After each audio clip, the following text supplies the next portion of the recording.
नमस्ते जी। आत्मनिर्भर शिक्षा चैनल में आप सभी का स्वागत है। मेरा नाम विनय पवार और मैं आपकी योग की क्लास लूँगा। आइए सबसे पहले जानते हैं योग है क्या। योग को हम आसन के नाम से भी जानते हैं। आपको मैं बता दूं, योग का प्रचलन आज से लगभग 200 ईसा पूर्व हुआ था, जिसको महर्षि पतंजलि ने लिखित रूप में किया था। योग सूत्र की जो रचना है वो आज से 200 ईसा पूर्व महर्षि पतंजलि ने ही की थी, जिसको हम जानते हैं योगीराज श्री कृष्ण जी महाराज। वो भी योग किया करते थे, अष्टांग योग किया करते थे। अष्टांग योग के महर्षि पतंजलि ने 8 अंग बताए हैं: यम, नियम, आसन, प्राणायाम, प्रत्याहार, धारणा, ध्यान और समाधि।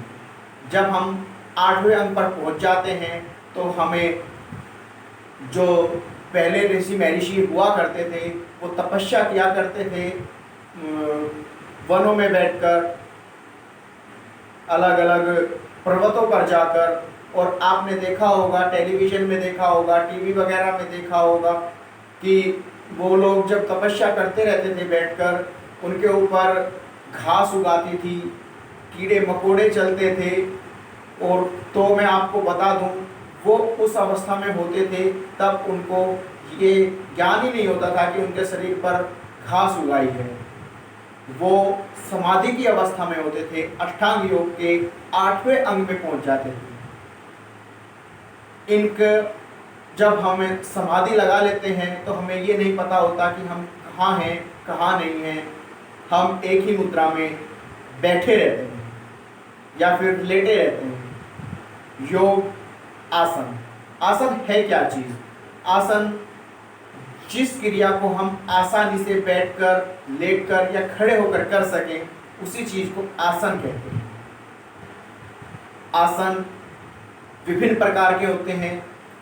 जहाँ तक मैं कहूँ, आसन जितने हमारे जानवर हैं, जितने हमारे वृक्ष हैं, लगभग जितने उनके नाम हैं उतने ही लगभग आसन हैं। जैसे आसनों का राजा शीर्षासन को कहा गया है। शीर्षासन बहुत ही अच्छा आसन माना जाता है। और मैं आपको बता दूं, आसन वो चीज़ है, आसन और प्राणायाम, अगर हम नित्य प्रतिदिन आसन और प्राणायाम के लिए कम से कम अपने 24 घंटे में से 20 मिनट निकालते हैं तो हमें डॉक्टर के यहाँ जाने की कोई आवश्यकता नहीं होती, क्योंकि हमारा शरीर पहले से ही इतना चुस्त फुर्त और रहता है आसन और प्राणायाम करने से कि जो भी हमारे रोग वातावरण में घूम रहे हैं उनसे लड़ने की जो प्रतिरोधक क्षमता है वो आसन और प्राणायाम करने से हमारे शरीर में ज़्यादा हो जाती है। हम उनको हराने की क्षमता हमारे शरीर में ज़्यादा हो जाती है।